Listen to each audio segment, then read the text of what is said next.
కూటమి పెద్దల కుట్రలకు తలాడించడం తప్ప ఏమీ చేయలేని సిట్ కనికట్టు చేసేందుకు ప్రయత్నించడం విస్మయపరుస్తుంది. సాక్షాత్తు సీఎం చంద్రబాబు కుమారుడు మంత్రి లోకేష్ బినామీ విజయవాడ ఎంపీ కేశినేని చిన్ని వ్యాపార భాగస్వామే రాజ్ కేసిరెడ్డి అన్న వాస్తవం మరోసారి చర్చనీయాంశమైంది. డిస్టిలరీల ముసుగులో మద్యం దోపిడీ చంద్రబాబు బాగోతమేనని సిఐడి నిగ్గు తేల్చిన సంగతిని అందరికీ గుర్తు చేసింది.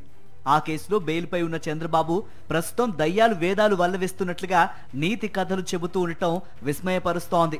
బాబు కనికట్టు కథను ముందుగానే ఎల్లో మీడియా చిలక జోస్యం చెప్పడంతో రెడ్ బుక్ కుతంత్రం బట్టబయలవుతోంది.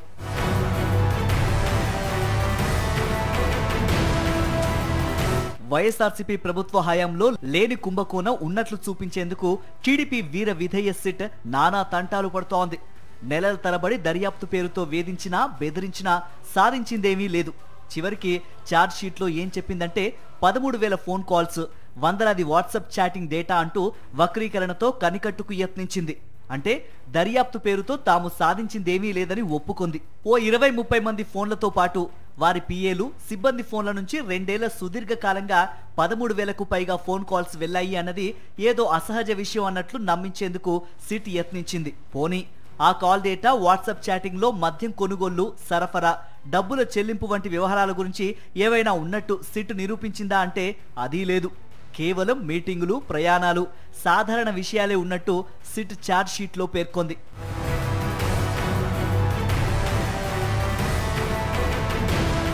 వైఎస్ఆర్సీపీ ప్రభుత్వ హయాంలో జరగని కుంభకోణాన్ని జరిగినట్టుగా చూపించే రెడ్ బుక్ కుట్ర కోసం చంద్రబాబు తన భజన ఎల్లో మీడియానే నమ్ముకున్నారు.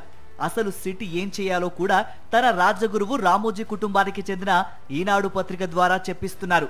ఎవరెవరి మీద అక్రమ కేసు పెట్టాలి, ఎవరెవరిని విచారణకు పిలవాలి, వారిని ఏ ప్రశ్నలు అడగాలి, ఎప్పుడెప్పుడు అరెస్టు చేయాలి అన్నవి ముందుగా ఈనాడు పత్రికలో ప్రచురితమవుతాయి.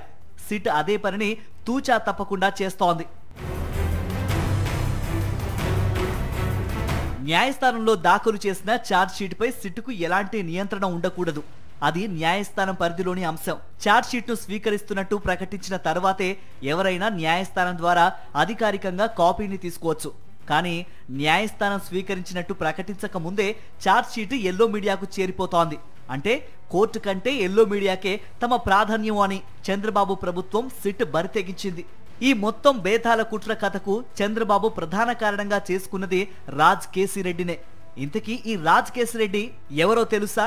లోకేష్ బినామీగా ఉన్న విజయవాడ ఎంపీ కేశినేని చిన్నికి వ్యాపార భాగస్వామి. వైఎస్ఆర్సీపీ ప్రభుత్వం ఉండగానే 2021లోనే రాజ్ కేసిరెడ్డి కేశినేని చిన్నితో భాగస్వామిగా వ్యాపారాలు నిర్వహించారు. చిన్ని లోకేష్ బినామీ అన్నది బహిరంగ రహస్యం. రాజ్ కేసిరెడ్డికి చెందిన కంపెనీలో కేశినేని చిన్ని దంపతులు వాటాదారులుగా ఉన్నారు. అక్రమంగా నిధులు తరలించారని సిట్ అధికారులు చెబుతున్న ఇషన్వి ఇన్ఫ్రా ప్రాజెక్ట్స్, ఫ్రైడే ఇన్ఫ్రా కంపెనీలు హైదరాబాద్లోని ఒకే చిరునామాతో రిజిస్టర్ అయ్యాయి. అంతేకాదు కేశినేని చిన్ని ఏకంగా 12 రియల్ ఎస్టేట్ విదేశీ కంపెనీల ద్వారా భారీగా నల్లధనాన్ని అమెరికా, దుబాయ్ తరలించి పెట్టుబడులు పెట్టారు. కేశినేని చిన్ని మంత్రి లోకేష్ కు సన్నిహితుడే కాక బినామీ కావడంతో పట్టుబట్టి మరీ విజయవాడ ఎంపీ టికెట్ ఇప్పించారు. బినామీ దందా ముసుగు తొలగిస్తే లోకేష్, రాజ్ కేసిరెడ్డి వ్యాపార భాగస్వాములు అన్నది స్పష్టమవుతోంది.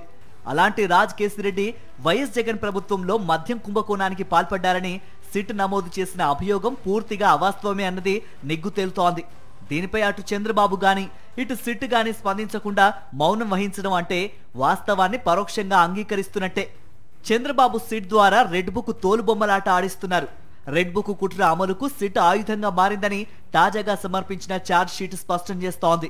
వైఎస్ఆర్సీపీ ప్రభుత్వ హయాంలో అసలు లేని కుంభకోణాన్ని ఉన్నట్టు చూపాలన్న టీడీపీ కూటమి కుట్రను సిట్ తూచా తప్పక అమలు చేస్తోంది. కొత్త కొత్త బేతాల కథలను తమ రిమాండ్ రిపోర్ట్లు, ఛార్జ్ షీట్ల ద్వారా ప్రచారంలోకి తెస్తోంది. ఎంతగా అంటే అసలు జరగని కుంభకోణంలో ఏకంగా 3,500 కోట్లు చేతులు మారాయని నిస్సిగ్గుగా కట్టు కథను వినిపించడం సిట్కే సాధ్యపడింది.